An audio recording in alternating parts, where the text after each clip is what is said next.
জি, আর লাগবে না। Okay, thank you. Thank you.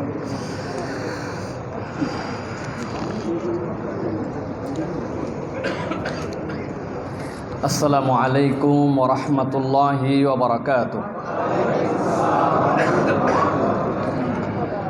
ইন্নাল হামদালিল্লাহ আলহামদুলিল্লাহি নাহমাদুহু ওয়া নাস্তাঈনুহু ওয়া নাস্তাগফিরুহু ওয়া নু'মিনু বিহি ওয়া নাতাওয়াক্কালু আলাইহি ওয়া নাউযু বিল্লাহি মিন শুরুরি আনফুসিনা ওয়া মিন সাইয়্যাতি আ'মালিনা من يهد الله فلا مضل له ومن يضلل فلا هادي له وأشهد أن لا إله إلا الله وحده لا شريك له وأشهد أن سيدنا وحبيبنا وطبيب قلوبنا محمد الذي أرسل رسوله بالهدى ودين الحق ليظهره على الدين كله وكفى بالله شهيدا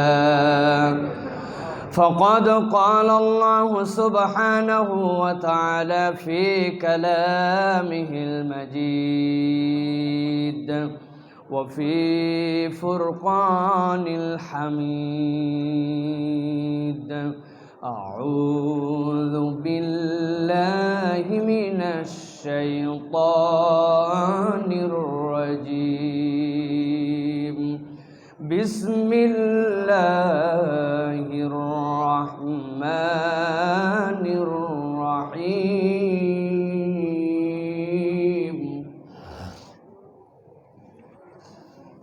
تبارك الذي نزل الفرقان على عبده ليكون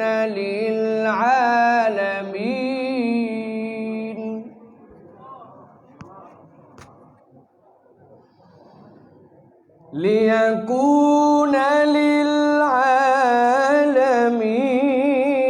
نذيرا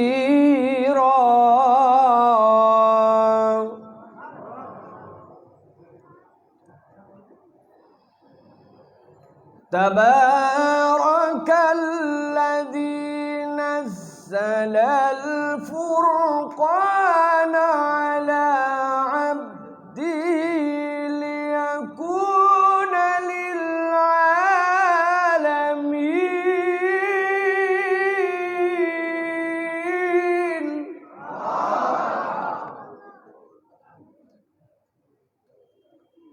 ليكون للعالمين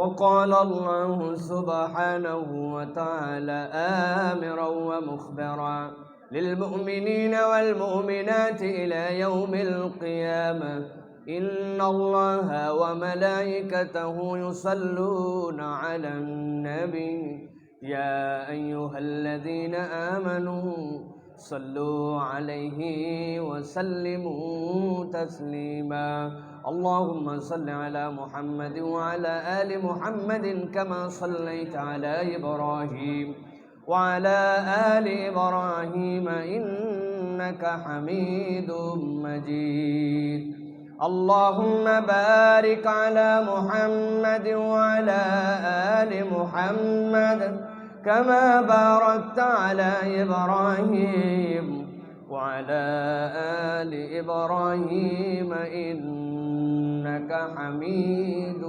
مجيد الحمد لله আল্লাহ রাব্বুল আলামিনের শুকর গুজার হচ্ছি যে আল্লাহ রাব্বুল আলামিন আজকে আমাদেরকে এরকম একটি সুন্দর সন্ধ্যায় আল্লাহ রাব্বুল আলামিন রাজধানীর প্রাণ কেন্দ্রে তাকওয়া মসজিদ এবং এই সোসাইটির উদ্যোগে আজকের এই রাসূলুল্লাহ সাল্লাল্লাহু আলাইহি ওয়াসাল্লামের সিরাতের উপরে যে প্রতিযোগিতার আজকের এই পুরস্কার বিতরণী এবং আলোচনা অনুষ্ঠানে এনে হাজির করেছেন অত্র মসজিদ এবং সোসাইটির সম্মানিত সুযোগ্য সভাপতি, সম্মানিত সেক্রেটারি, এই মসজিদের সম্মানিত সুযোগ্য খতিব, আমাদের বন্ধুবর বড় ভাই এবং বাংলাদেশের অন্যতম একজন, আমরা মনে করি মিডিয়ার জগতে ইসলামিক মিডিয়াকে প্রমোট করার ক্ষেত্রে যার অবদান অনস্বীকার্য, হাফেজ মুফতি মাওলানা সাইফুল ইসলাম হাফিজাহুল্লাহ।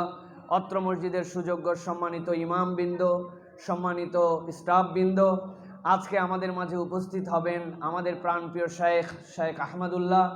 আপনাদেরকে তেলাওয়াত করে শোনাবেন ইনশাআল্লাহ শেখ আহমদ ইউসুফ আল আজহারি। এর ফাঁকে আজকে আপনাদের মাঝে কিছু কথা বলার জন্য আল্লাহ রাব্বুল আলামিন আমাকে তৌফিক দিয়েছেন, এই জন্য আল্লাহর কাছে আমরা কৃতজ্ঞ হচ্ছি, আলহামদুলিল্লাহ। প্রিয় ভাইয়েরা, আল্লাহ রাব্বুল আলামিনের কাছে আমরা যেভাবেই কৃতজ্ঞ হই, এই কৃতজ্ঞতা আমরা এই সিজনে আল্লাহর কাছে যদি পরিপূর্ণভাবে আদায় করতে না পারি, তাহলে কখনোই আমার ধারণা যে আমরা এই সুযোগ পাবো কিনা এই বিষয়টি নিয়ে আমাদের দুইবার ভাবার মতো সময় আছে। কেননা আপনাদের কাছে বলি, আলোকিত জ্ঞানীর পেজ থেকে, সাইফুল ইসলাম ভাইয়ের বিভিন্ন সাইট থেকে, আমাদের সাইট থেকে একটা বিজ্ঞাপন দেওয়া হয়েছে যে আপনারা আসেন, আজকে তাকওয়া মসজিদে এরকম একটা মাহফিল হবে, সেই মাহফিলে আপনারা যোগদান করবেন। এই আমন্ত্রণ কি আপনারা শুনেছিলেন?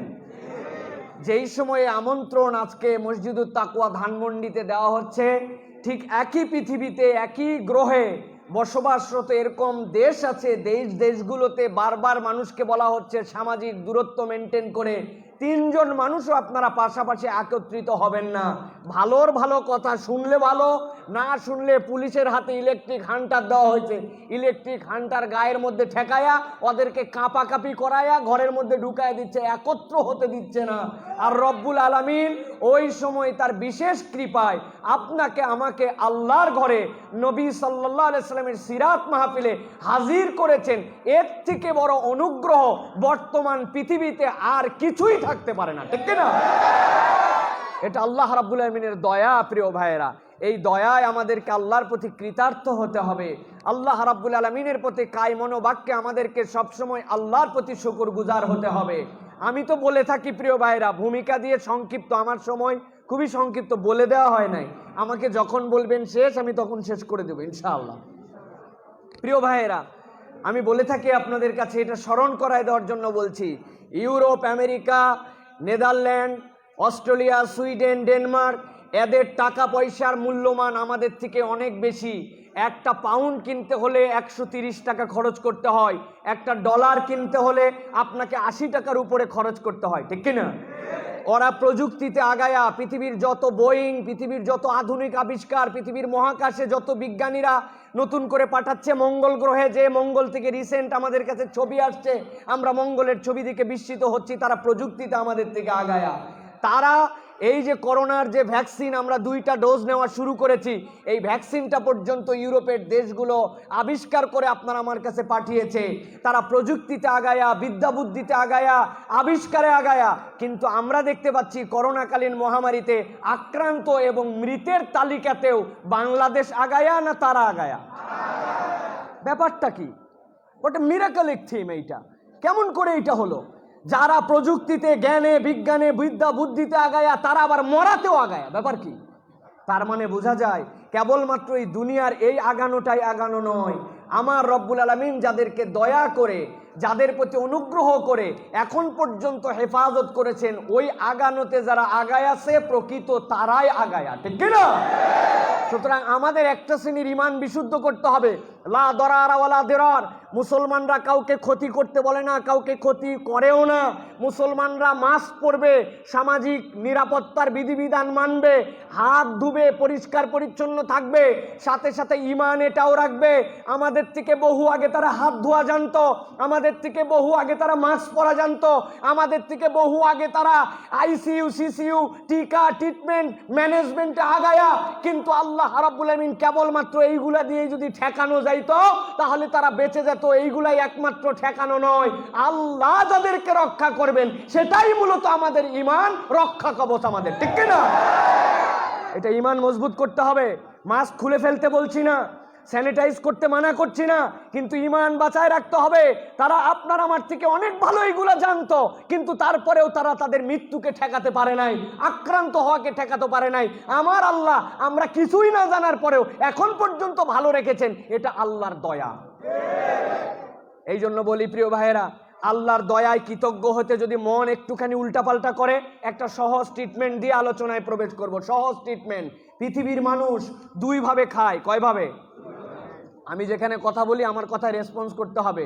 আপনারা সুধী সমাজ জানি, কিন্তু এখন আমাকে এই জায়গাতে বসানো হয়েছে মানে আমি দু একটা কথা বলবো, আমার কথায় আপনাদেরকে রেসপন্স করতে হবে। মানুষ খায় কয় দিক দিয়ে? দুই দিক দিয়ে। একটা হচ্ছে মুখ দিয়ে খায়, আর একটা হচ্ছে নাক দিয়ে খায়। ঠিক কিনা? আপনি বাপের কামাই ছিল, আমার আব্বা উপযুক্ত সময় ব্যবসা করার সিদ্ধান্ত নিয়েছিল, যথোপযুক্ত সময় মাল কিনা হয়েছিল, আমি কামাই রোজগার করতে পেরেছিলাম, বিদ্যা বুদ্ধিতে পারদর্শী হয়েছিলাম, আমি চাকরির উপযুক্ত আবেদন করেছিলাম, নানান কিছু দিয়ে আপনি ভাবতেও পারেন যে আপনি কামাই করে মুখ দিয়ে খান। এটাকে আমি আপনাদের সাথে ডিবেট করলে এখানেও আপনাদের এই যুক্তিকে পরাজিত করা যাবে, কিন্তু ডিবেট করব না। মেনে নিলাম যে আপনি কষ্ট করে ক্লেশ করে কামাই করে আপনি খাচ্ছেন, আপনার মুখের টুকু এটা আপনার হাতের কামাই। কিন্তু আমার জিজ্ঞাসা হচ্ছে, আপনার এই হাতের আগে ওই খাবারের পেটকে সচল রাখার জন্য, ওই খাওয়ার যোগ্যতা অর্জন করার জন্য আরেকটা খাবার খেতে হয়, সেটা নাক দিয়া। কি দিয়ে? অক্সিজেন। কারা কারা অক্সিজেন কিনে কিনে খান? হাত তোলেন। আমার আব্বা অসুস্থ হয়েছিলেন, হাসপাতালে ভর্তি করেছিলাম করোনার সময়। এই আপনাদের ঢাকার বিখ্যাত হাসপাতালে 5 দিন আইসিইউতে ছিলেন। বিল যখন হয়েছে, বিল দেখে তো ঘাবড়াইছি, কিন্তু বিল দেখার পরেও মানুষটা যখন সুস্থ হয়ে ফেরত গেছেন আমরা খুশি। তবে সব তালিকা চেক করে দেখলাম হাওয়া খাওয়ার বিল হচ্ছে 69,000। হাওয়া খাওয়া মানে বুঝেন? অক্সিজেনের বিল 69,000। 60 বছর বাঁচলো, 5 দিনের অক্সিজেনের বিল লেগে গেল 69,000। আমি বলবো, যখন আল্লাহ এবং তার রাসূলের বিধিবিধানে এই শরীর এই মন আপনাকে বিট্রে করার চেষ্টা করবে, আপনার ডোজ হচ্ছে হয় আমার কাছে আসবেন অথবা নিজে নিজে আপনারা সিদ্ধান্ত নেবেন। আমার কাছে আসলে এক্ষুনি পরীক্ষা পাবেন, আর পরবর্তীতে বলে দিলে নিজেরাও করতে পারবেন। আমার কাছে কেউ আসতে চাইলে আসতে পারেন। 3 মিনিট হাত আর মুখটা ধরবো, নাক ধরবো আর মুখ ধরবো, ঠেসে আটকায় রাখবো আপনারে।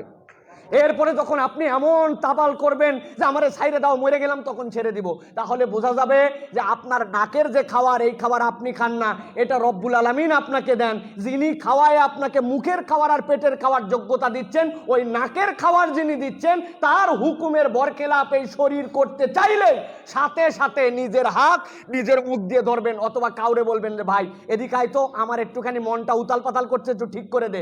আসবে, আসার পরে আস্তে করে নাক ধরতে বলবেন আর মুখ ঠেঁচে দিতে বলবেন। তবে বলে দিবেন 2 মিনিট পরে ছাইরে দিস, তাছাড়া কিন্তু অবস্থা খারাপ। মনে থাকবে প্রিয় ভাইয়েরা? মনে থাকবে? মন অবাধ্য হতে চাচ্ছে, নামাজে যেতে মন চায় না, মিথ্যা কথা বলতে মন চাচ্ছে, আচরণ নষ্ট হয়ে যাচ্ছে। আমি দেখতে পাচ্ছি আল্লাহ রসুলের অবাধ্য হতে হচ্ছে, সাথে সাথে একজনকে ডাক দিয়ে বলবেন নাক আর মুখ ঠাইসে ধর। যেই আল্লাহ আমার অক্সিজেন দিয়ে খাওয়ায়, ওই আল্লাহর বিপক্ষে আমার মন চলতে চায় কেন? ওরে ট্রিটমেন্ট দিতে হবে, ঠিক কিনা? তবে ভাই মেহেরবানি করে বলে দিবেন, ও যদি আবার মেজাজি হয়, ঠাইসে একবার যদি ধরে তো অবস্থা খারাপ। এই জন্য বলবেন 2 মিনিট পর একবার চেক করে দেখবি যে আমি রাজি হচ্ছে কিনা। যদি জোরে জোরে শরীর নড়াই, ছেড়ে দিবি আমারে। ঠিক আছে তো ইনশাআল্লাহ? রাজি আছেন ইনশাআল্লাহ? প্রিয় ভাইয়েরা, এটা হচ্ছে আপনার আমার জন্য একটা ডোজ যে আল্লাহ রাব্বুল আলামিনের কৃতজ্ঞহীন মন হতে চাবে কেন? আল্লাহ রাব্বুল আলামিন আপনাকে আমাকে হেফাজত করে এই পর্যন্ত রেখেছেন, এই কৃতজ্ঞতার কোনো শেষ নাই। আলহামদুলিল্লাহ বলেন। আর একটু জোরে হিম্মত করে জবান ছেড়ে আল্লাহকে খুশি করার জন্য তাকওয়া মসজিদের ইতিহাসে সবচেয়ে জবান ছেড়ে একটা আপনারা এখন আলহামদুলিল্লাহ বলেন। আর একটু জোরে বলেন আলহামদুলিল্লাহ।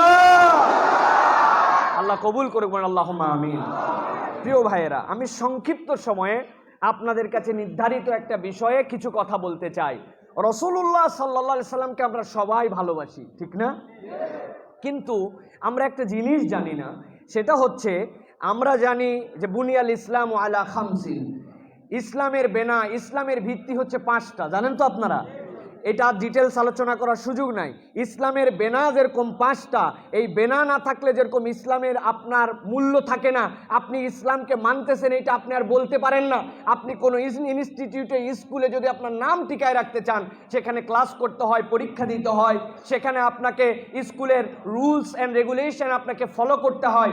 এইটা যদি না করেন তাহলে ওই স্কুলের ছাত্রত্ব আপনার যেরকম থাকবে না, ঠিক একই রকম ইসলামেরও বেনা আছে। এই বেনা না মানলে ইসলামের স্কুলে আপনার নাম থাকবে না, ঠিক কিনা? এটা আমার আলোচ্য বিষয় নয়। বিষয়টা হচ্ছে রাসূলুল্লাহ সাল্লাল্লাহু আলাইহি সাল্লামকে বিশ্বাস করি, রাসূলুল্লাহ সাল্লাল্লাহু আলাইহি সাল্লামকে মানি, আল্লাহর নবী আমার নবী, আমার নবীর নাম মুহাম্মদ সাল্লাল্লাহু আলাইহি সাল্লাম। এই কথাকে আপনার স্বীকৃতি দিলেও কোরআন সুন্নাহ অনুযায়ী এই কথারও কিছু বেনা আছে। ফাও ফাও খালি বলবেন নবীজি আমার নবী, মুহাম্মদ সাল্লাল্লাহু আলাইহি সাল্লাম আমার প্রিয় নবী, এই কথা বললে হবে না। আপনারে বলারই দরকার নাই। আমি তো বলি আমার পকেটের মধ্যে মুহাম্মদ সাল্লাল্লাহু আলাইহি সাল্লাম যে আমার নবী এইটা বলা আছে। বলবেন কেমন করে? আপনাদেরকে দেখায়। আমার পকেটে আছে, আপনাদের পকেটেও আছে। যে পকেটে ছাড়া পড়ছে কিনা জানি না, তবে আমি পকেটের মধ্যে সবসময় আমাদের যে ইয়েটা কি বলে এই ন্যাশনাল আইডি কার্ড, এই কার্ডটা সবসময় রাখি। ন্যাশনাল আইডি কার্ডে আমার নাম আছে, আমার আব্বার নাম আছে, আমার ধর্মের নাম আছে। আমার ধর্মের নাম ইসলাম লেখা আছে। এখন জিজ্ঞাসা করি, ইসলাম যদি আমার ধর্মের নাম লেখা থাকে, তো ইসলাম ধর্মের নবীর নাম কি? কথা বলেন, কথা বলেন। তাহলে তো আপনার বলতেই হয় না যে মুহাম্মদ সাল্লাল্লাহু আলাইহি ওয়াসাল্লাম আপনার নবী, এইটুকুতেই তো হয়ে গেছিল। এত সোজা নয়, বরং মুহাম্মদ সাল্লাল্লাহু আলাইহি ওয়াসাল্লামকে বিশ্বাস করলে তার বেনা আছে, তার ভিত্তি আছে। আজকে এই বেনার বিষয়ে আপনাদের কাছে 10-15 মিনিট কথা বলতে চাই। ভালো করে খেয়াল করেন। কেউ যদি মুহাম্মদ সাল্লাল্লাহু আলাইহি ওয়াসাল্লামকে বিশ্বাস করে, বলে যে মুহাম্মদ সাল্লাল্লাহু আলাইহি ওয়াসাল্লামকে আমি বিশ্বাস করি, তাহলে তাকে 3টা বিষয়ে স্বীকৃতি দিতে হবে। এই 3টা বিষয়ের স্বীকৃতি না হলে মুহাম্মদ সাল্লাল্লাহু আলাইহি ওয়াসাল্লামকে বিশ্বাস করা হয় না। কয়টা বিষয়ের স্বীকৃতি? হাতগুলা রেডি করেন এরকম করে। আমি যেই বলবো কয়টা, হাত বের করে দেখাতে হবে। 3টা। কয়টা? 3টা। হয় নাই? আবার একসাথে সবাই হাত বের করেন। মুহাম্মদ সাল্লাল্লাহু আলাইহি ওয়াসাল্লামকে বিশ্বাস করার জন্য বেনা কয়টা? 3টা। হাত নামান। সবাই বের করেন নাই। অনেকেই চিন্তা করতেছে আমি হাত বের করব, আমি সবই জানি, এরকম ভাবেন না। মুহাম্মদ সাল্লাল্লাহু আলাইহি ওয়াসাল্লামকে বিশ্বাস করার বেনা কয়টা? 3টা। আলহামদুলিল্লাহ। এটা মুখস্থ জানি থাকে, আলোচনাটা জানি আমাদের সাথে থাকে, এই জন্য আপনাদেরকে কষ্ট দিচ্ছি। রাগ করতেছেন না তো? আমি তো এই মসজিদের রেগুলার লোক নয়, আজকে আসছি, আলহামদুলিল্লাহ কথা বলছি, আপনারা সম্মান করে নিয়ে আসছেন। এরপরে না ডাকলে আর আসবো না। আজকে অন্তত পক্ষে যা ডোজ দেওয়ার দিয়ে যায়, ঠিক কিনা প্রিয় ভাইয়েরা? তো মুহাম্মদ সাল্লাল্লাহু আলাইহি ওয়াসাল্লামকে বিশ্বাস করার ভিত্তি হচ্ছে 3টা। মুখস্থ করেন। 1 নম্বর তার নবুয়তে বিশ্বাস। কিসে বিশ্বাস? 2 নম্বরে তার মর্যাদা এবং ভালোবাসায় বিশ্বাস। কিসে বিশ্বাস? মর্যাদা এবং ভালোবাসায় বিশ্বাস। 3 নম্বরে তার আনুগত্য এবং অনুসরণে বিশ্বাস। রাসূলুল্লাহ সাল্লাল্লাহু আলাইহি ওয়াসাল্লামকে বিশ্বাস করি, এই কথার প্রমাণ দিতে হলে এই 3টা বিষয় আপনাকে স্বচ্ছ ধারণা রাখতে হবে। 1 নম্বরে তার নবুয়তে আপনাকে বিশ্বাস করতে হবে। 2 নম্বরে তার মর্যাদা এবং ভালোবাসায় বিশ্বাস করতে হবে। 3 নম্বরে তার আনুগত্য এবং অনুসরণে বিশ্বাস করতে হবে। এই 3টা বিশ্বাস হলে আপনি মুহাম্মদ সাল্লাল্লাহু আলাইহি ওয়াসাল্লামকে বিশ্বাস করেন, এইটা আপনার মানা হবে। কথা পরিষ্কার আপনাদের কাছে? আজকে আমরা আলোচনা করব এই 3টার একটা পয়েন্ট। সেই পয়েন্টটা হচ্ছে রাসূলুল্লাহ সাল্লাল্লাহু আলাইহি ওয়াসাল্লামের নবুয়তে বিশ্বাসের মানে কি। রাসূল সাল্লাল্লাহু আলাইহি ওয়াসাল্লামের নবুয়তে বিশ্বাসের মানে কি? খেয়াল করেন খুব ভালো করে। প্রথমে আল্লাহর রাসূলের রিসালাতে বিশ্বাসের জন্য 3টা বিষয় স্বীকৃতি দিতে হবে। ওই 3-এর একটা হচ্ছে তার নবুয়তে বিশ্বাস। কিসে বিশ্বাস? নবুয়তে বিশ্বাস করি, এই কথার স্বীকৃতি যদি আমরা দিতে চাই,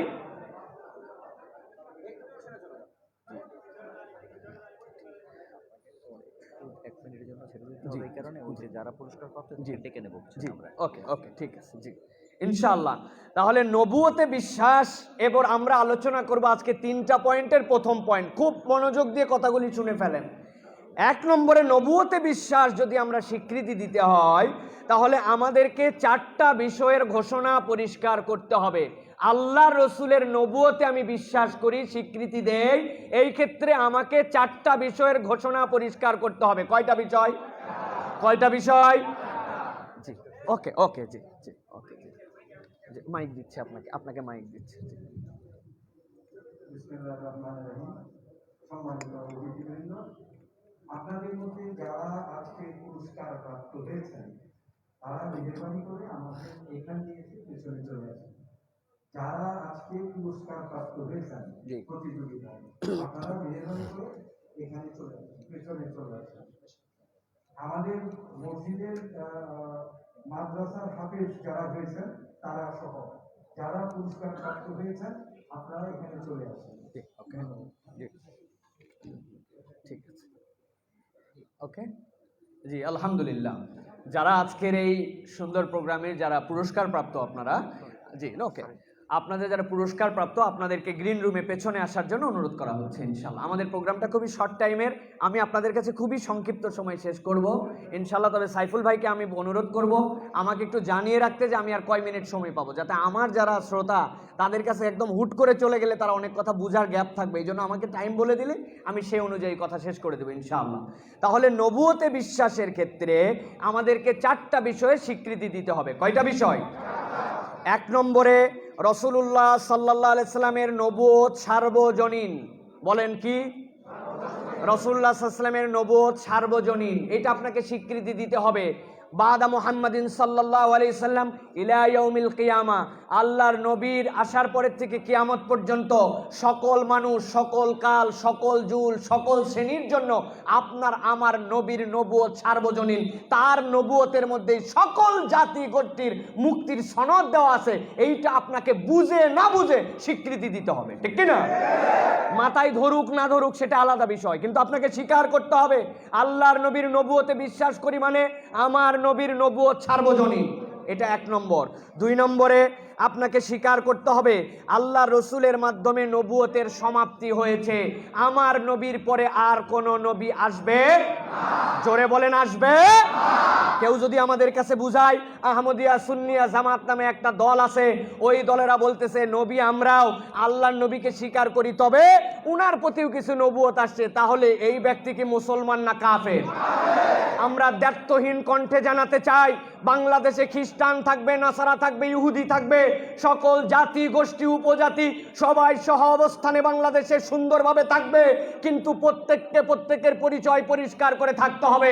আমার নবীকে কেউ যদি স্বীকার না করে, আমার নবীর রিসালাতের শেষের স্বীকৃতি যদি কেউ না দেয়, খাতামুন নবীনের স্বীকৃতি যদি না দেয়, বাংলাদেশে থাকবে, বাংলাদেশে খাবে, বাংলাদেশের রাষ্ট্রীয় সকল সুযোগ সুবিধা গ্রহণ করবে, কোনো আপত্তি নাই, কিন্তু যদি স্বীকার না করো কাফের পরিচয় নিয়ে থাকতে হবে, মুসলমান পরিচয় নিয়ে বাংলাদেশে থাকতে পারবে না। এটাই শেষ কথা, এটাই শেষ কথা, এটা ঈমানের কথা। এটা প্রধানমন্ত্রী যদি মুসলমান দাবি করেন, রাষ্ট্রপতি যদি মুসলমান দাবি করেন, আপনি যদি মুসলমান দাবি করেন, এটাই আমাদের দাবি। তারা থাকবে দেশে, কেউ তাদেরকে ডিস্টার্ব করবে না, কিন্তু আমার নবীর পরে নবী আছে, শেষ নবীকে স্বীকার যদি না করে তাহলে তাদেরকে কাফের মুশরিকের পরিচয় নিয়ে থাকতে হবে। এটা 2 নম্বর স্বীকৃতির ঘোষণা। ভালো করে মগজ একদম পরিষ্কার করে নেবেন, এখানে কোনো আবেগের জায়গা নাই, কোনো আবেগের জায়গা নেই এই জায়গাতে। এটা হচ্ছে বিশ্বাসের জায়গা। আল্লাহর নবীকে আমি নবী মানি, থাকুক না ওরা আছে, ওদের সাথে ঝামেলা করার দরকার কি? আমরাও মুসলমান, ওরাও মুসলমান, এই কথা বলছেন তো আপনার ঈমান চলে যাবে, ঠিক না? এটা ঠাট্টা মশকরার বিষয় নয় প্রিয় ভাইয়েরা। 3 নম্বরে আপনাকে কি স্বীকৃতি দিতে হবে? রাসূলুল্লাহ সাল্লাল্লাহু আলাইহি সাল্লাম নবুয়তের দায়িত্ব পরিপূর্ণভাবে আদায় করেছেন। বুঝছেন? আজারাই ঠিক বলেন না, বিপদের বাজার আছে এর মধ্যে। রাসূলুল্লাহ সাল্লাল্লাহু আলাইহি সাল্লাম নবুয়তের দায়িত্ব পরিপূর্ণভাবে আদায় করেছেন। বুঝেছেন? বুঝেন নাই? আমরা শরীয়ত মেনেই বিবাহ করেছি, আমরা করেছি, হ্যাঁ, যা বুঝার বুঝে নেন। উনাদের ধারণা শরীয়তটা হচ্ছে অমুক ছেলে এত টাকা দেন মোহরে, তার বাপ অমুক, তার নানা অমুক, দাদা অমুক, অমুক মেয়েকে বিবাহ করার জন্য প্রস্তাব দিতেছে, আপনি কি কবুল বলেন? উনি খানিকক্ষণ তারপরে বলছে কবুল, আর তারপরে আবার রিপ্লাই আসছে যে আপনি কি তাকে আপনার স্ত্রী হিসাবে গ্রহণ করেন? উনিও তো ডাইরেক্ট বলে দিছে কবুল। মনে করছে এইটুকুই কেবলমাত্র শরীয়ত, এটার নামই শরীয়ত। স্পষ্ট কণ্ঠে বলে দিতে চাই, এটার নামই কেবল শরীয়ত নয়। বিয়ের আগের অনুষ্ঠান, অলিমার অনুষ্ঠান, বিয়ের মেহেদির অনুষ্ঠান, হলুদের অনুষ্ঠান, গান বাজনার অনুষ্ঠান, সিনেমাগ্রাফি নাম দিছে, দিয়ে তার অনুষ্ঠান, হারাম যেগুলো কারবার আছে, যেইগুলা ডিস্কো ড্যান্স পার্টি, যেইগুলা ওয়েডিং সিরেমনির নাম দেওয়া হচ্ছে, এইগুলা একটাও যদি আমার নবী না বলে যান, ইসলামে না থাকে, এইগুলা একটা পালন করাও আপনার জন্য শরীয়ত পালন করা নয়, ঠিক কিনা? কি স্বীকৃতি দিচ্ছেন আপনি? আপনি তার মানে বুঝাচ্ছেন ইজাব কবুলের ওইটুকু নবীজি বুঝছিলেন, ওইটুকু দিয়ে গেছেন, নবীজি বুঝলোই না যে একটা মেহেদি করা লাগে, নবীজি বুঝলোই না একটা হলুদ করা লাগে, নবীজি এন্ট্রি দেওয়া লাগে এরকম করে বুঝলোই না, আগে ড্রেস বাগায় গান করা লাগে, আনন্দ ফুর্তি করা লাগে। ইসলাম 1450 বছর আগে ছিল, তো তখন নবীজি এত বুঝেন নাই। ঈমান থাকবে। আপনি যে বলতেছেন লা ইলাহা ইল্লাল্লাহ মুহাম্মাদুর রাসূলুল্লাহ, আপনার কোথায় রাসূল বানা হয়েছে? আপনি তো বুঝেনই নাই যে রসুল মানাই হয় নাই। আমার নবীর নবুয়তের স্বীকৃতি দিলে আপনাকে বলতে হবে আমার নবীর নবুয়তের সকল বিধি বিধান পরিপূর্ণভাবে আদায় করে গেছেন, তার মধ্যে কোনো অপূর্ণতা নাই। আপনি নতুন কিছু ঢুকালে আপনি বুঝছেন অপূর্ণতা ছিল, নবী মানা হইছে? রাগ করতেছেন? রাগ করলে আমার কিচ্ছু করার নাই। নবীজি আল্লাহ রসুলের রাগ করা লাগবে, আমারে রাগ করে কি করবেন আপনি? 3 নম্বর স্বীকৃতি এটা। 4 নম্বর, নবুয়তের সকল শিক্ষা সন্দেহাতীতভাবে নির্ভুল। কি স্বীকৃতি দিতে হবে? আল্লাহর নবীর নবুয়তের সকল শিক্ষা সন্দেহাতীতভাবে নির্ভুল। আমার মাথায় ধরে কি ধরে না, আমার বুদ্ধিতে কাজ করে কি করে না, আমার সমাজে বাস্তবায়িত আছে কি নাই, আমি সেই পরিবেশ পরিস্থিতিতে যেতে পারছি কি পারছি না, এটা আপনার পার্সোনাল, আপনার দেশের, আপনার সমকালীন বাস্তবতা। কিন্তু আপনাকে স্বীকৃতি দিতে হবে মুহাম্মদ সাল্লাল্লাহু আলাইহি ওয়াসাল্লামকে মানি, তার মানে আমার নবীর নবুয়তের সকল শিক্ষা নির্ভুল, কিয়ামত পর্যন্ত ওই শিক্ষার মাধ্যমে প্রকৃত সমাজ, রাষ্ট্র, দেশ, ব্যক্তির মুক্তি সম্ভব। এই স্বীকৃতির নাম নবী মানা। আমি পারছি না, আমার দেশে নাই, এটা আমার পার্সোনাল ব্যর্থতা, আমার বুঝে ধরে না, এটা আমার জ্ঞানের স্বল্পতা, আমার দেশে নাই, এটা আইনি অযোগ্যতা, কিন্তু আমার নবী যেটা দিয়ে গেছেন ওইটাই ঠিক, ওইটা দিয়ে সমাজ রাষ্ট্রের সর্বোচ্চ মুক্তি সম্ভব। এর নাম হচ্ছে রসুলের রিসালাতে বিশ্বাস, ঠিক না? এখন নিজেরা মিলায় দেখেন, এখন নিজেরা মিলান, রসুল কি লা ইলাহা ইল্লাল্লাহ মুহাম্মদুর রাসূলুল্লাহ বলা, নাকি আমাদের এইগুলার ক্ষেত্রে স্বীকৃতিতে গ্যাপ আছে? যে এই 4টা পয়েন্ট বললাম, এই 4টা পয়েন্ট আমার বলা নয়, আমার আল্লাহ রাব্বুল আমিন কোরআনুল কারীমের মধ্যে এই 4টা পয়েন্টকে এবার ব্যাখ্যা করেছেন। আল্লাহ রাব্বুল আমিন বলছেন তাবৎ পৃথিবীর মানুষের জন্য কোরআনুল কারীমের 34 নম্বর সূরা, সূরা সাবার 28 নম্বর আয়াতের মধ্যে আল্লাহ রাব্বুল আলামিন বলছেন, দুনিয়ার মানুষ শোনো শোনো, আমি তোমাদের কাছে আমার নবীর এই 4টা স্বীকৃতির বিষয়ে কোরআনের মধ্যে 4টা আয়াতে কারিমা দিলাম। এই 4টা আয়াতে কারিমা নিয়ে তোমরা বুঝে নাও নবী কেমনে মানতে হয়, নবীরে কেন মানতে হবে, এই 4টা বিষয়ের স্বীকৃতি তোমরা কেমন দিবে। আল্লাহ বলছেন ওয়া মা আরসালনাকা ইল্লা কাফাতাল লিন্নাসি বাশীরাও ওয়া নাযীরা। আল্লাহ বলছেন রসুল আপনি দুনিয়ার মানুষকে জানিয়ে দেন, দুনিয়ার বুকে আপনাকে প্রেরণ করা হয় নাই, ওয়া মা আরসালনাকা, আপনাকে প্রেরণ করা হয় নাই। একসাথে উত্তর দেন তো, আল্লাহর নবীকে দুনিয়াতে প্রেরণ করা হয়েছে কি হয় নাই? আল্লাহ বললেন ওয়া মা আরসালনাকা, আপনাকে প্রেরণ করা হয় নাই। তারপরে আল্লাহ বলছেন ইল্লা দ্বারা ইস্তেসনা করে, তবে হ্যাঁ রসুল আপনাকে প্রেরণ করা হয়েছে। কিভাবে প্রেরণ করা হয়েছে? কাফাতাল লিন্নাসি বাশীরাও ওয়া নাযীরা, পৃথিবীর যত মানুষ আসবে, যাদেরকে মানুষ বলা হবে, সব মানুষের জন্য আল্লাহ রাব্বুল আলামিন আপনাকে রসুল করার যোগ্য করে, সার্বজনীন করে আপনাকে প্রেরণ করেছেন। সুবহানাল্লাহ। এরপরে রসুলের 2টা ঘোষণা দিচ্ছেন আল্লাহ। আল্লাহ বলছেন আপনি দুনিয়ার মানুষের কাছে যে জানান আপনার পরিচয়, বাশীরাও ওয়া নাযীরা।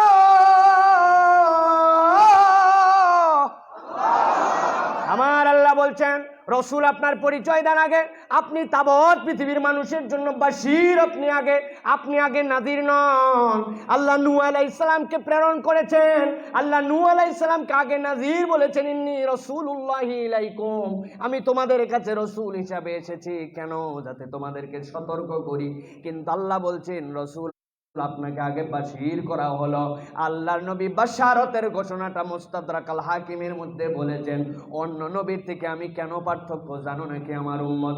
আল্লাহ নবী বলছেন মা মিন আবদিন ইয়াশহাদু আল্লা ইলাহা ইল্লাল্লাহ ওয়া আন্না মুহাম্মাদান আবদুহু ওয়া রাসূলুহু ইল্লা হারামাহুল্লাহুন নার। ও দুনিয়ার মানুষ শোনো শোনো, তোমার হাজার অপরাধ থাক, হাজার ভুল থাক, হাজার জীবনে তোমার সমস্যা থাক না কেন, 2টা বিষয়ের ঈমান যদি তুমি পরিষ্কার করে কবরে আসতে পারো, আশহাদু আল্লা ইলাহা ইল্লাল্লাহ বুঝে সুঝে যদি এইটার স্বীকৃতি তুমি মজবুত করো, ওয়া আন্না মুহাম্মাদান আবদুহু ওয়া রাসূলুহু আল্লাহর নবীর স্বীকৃতি বুঝে যদি আসো, আমি রাসূল তোমাদের জন্য বললাম ইল্লা হারামাহুল্লাহুন নার, আমি রাসূল তোমাকে বলছি এই দুইটার স্বীকৃতি দিয়ে বুঝে আসলে তোমার ভুলের কারণে পানিশমেন্ট হতে পারে, আমার আল্লাহ রাব্বুল আমিন তোমাকে শাস্তি দিতে পারেন, কিন্তু আমি রাসূল গ্যারান্টার হলাম এই দুইটা ভিত্তির কারণে চিরস্থায়ীভাবে জাহান্নামে থাকা আল্লাহ রাব্বুল আমিন আমার উম্মতের জন্য হারাম করেছে।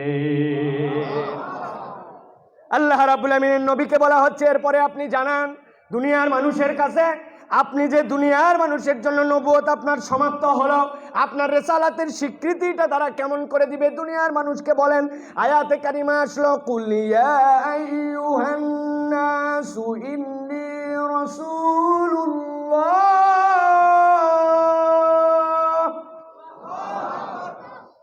কুল ইয়া আইয়ুহান নাসু ইন্নী রাসূলুল্লাহ ইলাইকুম জামিআ,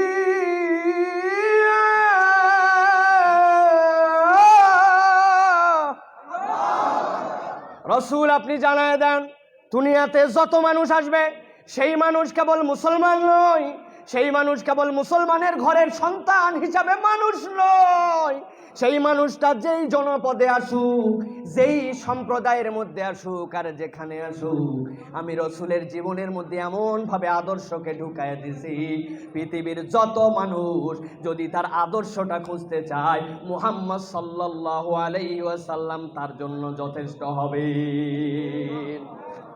এটা অনেক ব্যাখ্যা সাপেক্ষ কথা, আমার সময় বাঁধা, অতএব আমি শেষ করে দিব, আর অল্প একটু সময় আমার আছে, আর দুটো আয়াত এ বিষয়ে রয়েছে, সে বিষয়টা একটুখানি বলতে চাই। প্রিয় ভাইয়েরা, একটা আয়াতে কারিমা এরপরে যেটা পরে তেলাওয়াত শুরু করেছিলাম এটার উপরে কিছু কথা। আল্লাহ রাব্বুল আমিন সূরা ফুরকান 25 নম্বর সূরা, এই সূরার মধ্যে আল্লাহ রাব্বুল আলামিন জানাচ্ছেন হে রাসূল দুনিয়ার মানুষের কাছে আপনি যে জানান, কত বাজে ভাই, কত বাজে 30 আর 5 মিনিট আছে 35, জি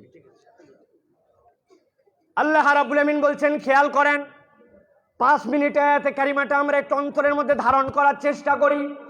আল্লাহ বলছেন রাসূল দুনিয়ার মানুষের কাছে যে আপনি একটা বড় ঘোষণা দিয়ে দেন, দুনিয়ার মানুষের কাছে যে আপনি বার্তাটা জানায় দেন। আয়াতে কারিমা নাজিল হলো তাবারাকাল্লাযী নাযালাল ফুরকানা আলা আবদিহি লিয়াকুনা লিল আলামিনা নাযীরা। আল্লাহু আকবার। আল্লাহ বলছেন তাবারাকাল্লাযী নাযালাল ফুরকান, ও দুনিয়ার মানুষ তোমরা জেনে রাখো আল্লাহ রাব্বুল আমিন কুরআনুল কারীমের মধ্যে যেই শব্দগুলা পছন্দ করেন নিজের জন্য, নিজের প্রশংসা করার জন্য কোন শব্দ যেখানে ব্যবহার করেন ওই আয়াতে কারিমাটা কোরআনের সবচেয়ে বিস্ময়কর আয়াত। কারণ কি আল্লাহ যেখানেই তাবারাকাল্লাযী ব্যবহার করেছেন, সুবহানাল্লাযী ব্যবহার করেছেন, আল্লাহ যেখানেই নিজের প্রশংসা করেছেন, এর পরের কথাটা হচ্ছে বড় বিস্ময়কর কথা। এইটা লোড নেওয়া, এটা ধারণ করা সাধারণ মানুষের পক্ষে হয়তো সম্ভব নাও হতে পারে। আল্লাহ কোরআনে বলছেন সুবহানাল্লাযী আসরা বিআবদিহি লাইলাম মিনাল মাসজিদিল হারাম। আল্লাহ বলছেন আমার বান্দাকে আমি রাত্রিকালীন একটা ভ্রমণ করাইছি। কোথার থেকে? বাইতুল মুকাদ্দাসে নিয়ে গেছি, কাবার চত্বর থেকে এক ধাপ দিয়া, সুবহানাল্লাহ, ওইখান থেকে নিয়ে গেছি প্রথম আসমান এক ধাপ, দ্বিতীয় আসমান এক ধাপ, এরকম করে 7 আসমান পার করেছি। আধুনিক বিজ্ঞান এত আবিষ্কার, এত মঙ্গল গ্রহ যাই বলুক না কেন, সবগুলা প্রথম আসমানের নিচে এখনো উপরে যেতে পারে নাই। আল্লাহ বলছেন এটা এত বিস্ময়কর ঘটনা, তোমার মাথায় কাজ করবে না, তোমার বোধে ধরবে না, কিন্তু ঈমান আনতে হবে। এই জন্য আমি আল্লাহ বললাম সুবহানাল্লাযী আসরা বিআবদিহি। আল্লাহ যেখানেই সুবহান, যেখানেই তাবারাকা এরকম শব্দ ব্যবহার করেছেন, বোঝা যায়। এরপরে আল্লাহ বিস্ময়কর কথা বলেন। এই আয়াতে কারিমার মধ্যে আল্লাহ বললেন তাবারাকাল্লাযী নাযালাল ফুরকানা আলা আবদিহি। তার মানে বোঝা যায় এই আয়াতে কারিমার মধ্যেও বিস্ময়কর কিছু কথা আল্লাহ বলেছেন। সুবহানাল্লাহ। কি বলছেন আল্লাহ খেয়াল করেন তো এবার। তাবারাকাল্লাযী নাযালাল ফুরকানা আলা আবদিহি। ও দুনিয়ার মানুষ, আমি আল্লাহ নিজেই নিজের প্রশংসা করে বলছি, আমি রব্বুল আলামিন এই ফুরকান সত্য মিথ্যার পার্থক্যকারী এই গ্রন্থকে আমি রব্বুল আলামিন তোমাদের নবীর প্রতি অবতীর্ণ করেছি। আবদিহি, এইটা তোমরা স্বাভাবিক কোনো ঘটনার মধ্যে নিও না, স্বাভাবিকভাবে মনে করো না। এইটা আল্লাহর রসুলের প্রতি অবতীর্ণ হওয়াটা আল্লাহর পক্ষ থেকে দুনিয়াবাসীর জন্য সবচেয়ে অস্বাভাবিক একটা সত্য। সুবহানাল্লাহ। কেমন করে এটা সত্য অস্বাভাবিক? আল্লাহ কোরআনে অন্য জায়গায় ব্যাখ্যা করেছেন। আল্লাহ বলছেন লাউ আনজালনা হাযাল কুরআনা আলা জাবালিন লারাআইতাহু খাশিআন মুতাসাদ্দিআন।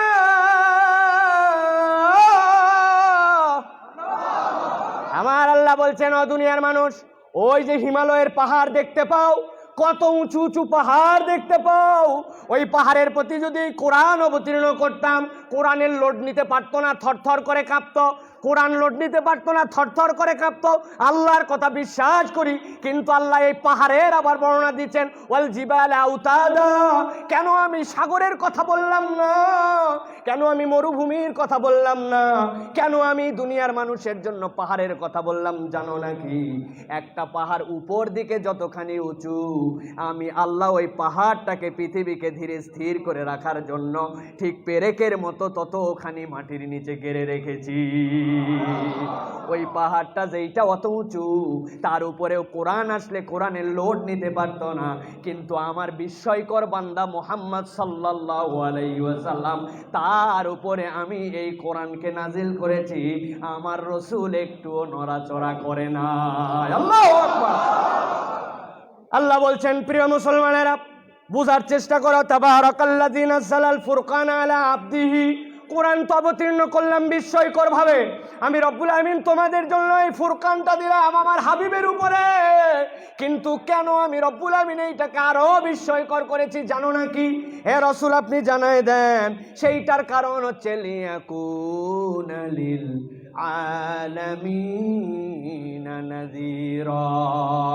আমি রব্বুল আলামিন বললাম, এই কোরআন এমন একটা গ্রন্থ, এর মধ্যে এমনভাবে আমি আল্লাহ সব বিষয়গুলোকে ইনস্টল করে দিয়েছি, কিয়ামত পর্যন্ত আপডেট করার প্রয়োজন পড়বে না।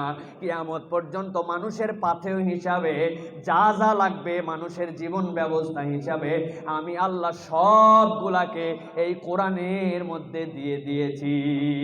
সুবহানাল্লাহ।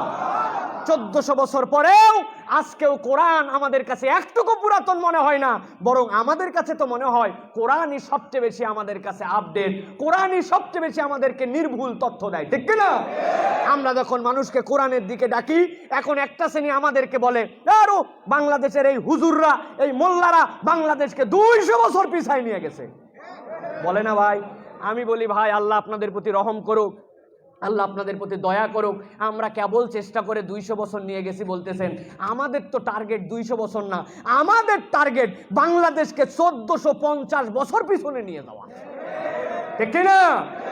টার্গেট কেবল আপনারা দিয়েছেন 200 বছর, আমাদের টার্গেট 1450 বছর। স্পষ্ট করে বলতে চাই, রাসূলুল্লাহ সাল্লাল্লাহু আলাইহি সাল্লামের সময়ে নারীদের অমর্যাদা ছিল, সমাজে বখাটেপনা ছিল, যুদ্ধ ছিল, হিংসা ছিল, সমাজকে অশ্লীলতায় ভরে ফেলেছিল, শিশুদেরকে হত্যা করত, যুদ্ধ করাকে অপরাধ মনে করতো না, জুয়া খেলাকে কোনো কিছুই মনে করতো না, নারীদেরকে হত্যা করে দেওয়া, বেইজ্জত করা, পণ্য হিসেবে ব্যবহার করা, মদ, জুয়া, মারামারি, রাহাজানি, আল্লাহর সাথে শিরিক করা, হিংস্র একটা সমাজ প্রতিষ্ঠা করা, ব্যবসায়ীদেরকে ধোঁকা দেওয়া, কিছুই তারা মনে করতো না।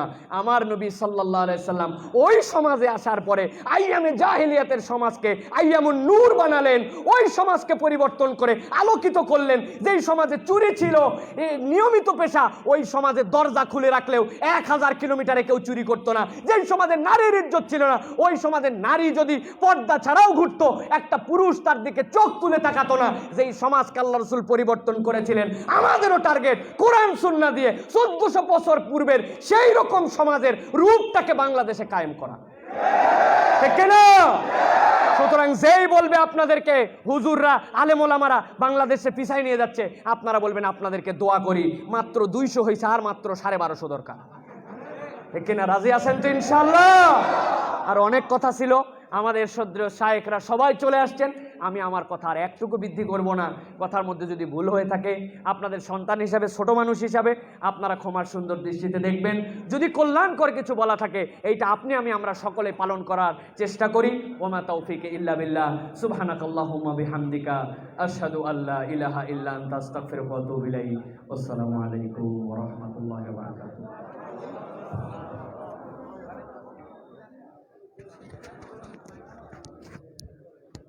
আলহামদুলিল্লাহ।